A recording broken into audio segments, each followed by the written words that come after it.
Okay, so in high school I knew this kid named Derek, alright? He was a jerk and an ass and later proved himself to be a real racist douchebag. But at the time he was just kind of an unpleasant dude, alright? His parents were insanely wealthy and they had a mansion with a pool right smack in the middle of downtown San Francisco, like megabucks. So every year he would throw a huge party and although we all hated him fiercely, we'd go anyway, you know, to drink his dad's booze and swim in the pool. So one year the party got really crazy. Like, it was a blast. Had there been rafters like here, people would have been swinging from them. So at the time I was dating a really nice and pretty girl named Teresa. Somehow or another we found ourselves drunk in his parents' bedroom, began to do what young kids do, you know. The lights were off as they normally were when he had sex. I don't know why she always wanted it that way. It could have been a Latin Catholic thing. Maybe she was insecure about her body. I don't know. Anyway, at age 16, I didn't really care. You know, I mean, I'm just happy to be getting laid. The important part of the story here is that the lights were off. Okay, so let me tell you, the sex was good.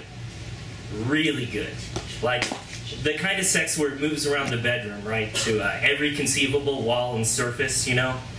To follow our progress, you need one of those dotted lines that they used to track Jeffy around the Family Circus comics.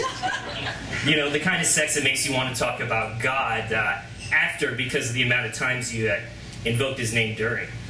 You know, good stuff. So we finished, you know, I'm puttering around in the dark trying to find a lamp, and when I do, I flip it on. Okay, what I saw still haunts me to this day. Blood everywhere. Now, hang on there. I'm not really opposed to sex during a girl's period, okay? It's not a big deal. But this was insane. Like walls, the bed, the tables, the floor, her, and I looked down at myself smeared with blood, and it was all over my dick. My brain was racing. The first thought I thought was, blood? Blood? My blood? So, completely naked and covered in blood, I fainted. Gets better, okay, so I come 2 seconds later, right, as she's slapping my face. So we frantically washed the visible evidence off our bodies in the adjoining bathroom, thank God, right? More about this God thing. And infiltrated our way back into the party. Behind us, we left a grisly crime scene. I still wonder what Eric's parents thought when they came home to find their room the site of a terrible double homicide. No bodies, though.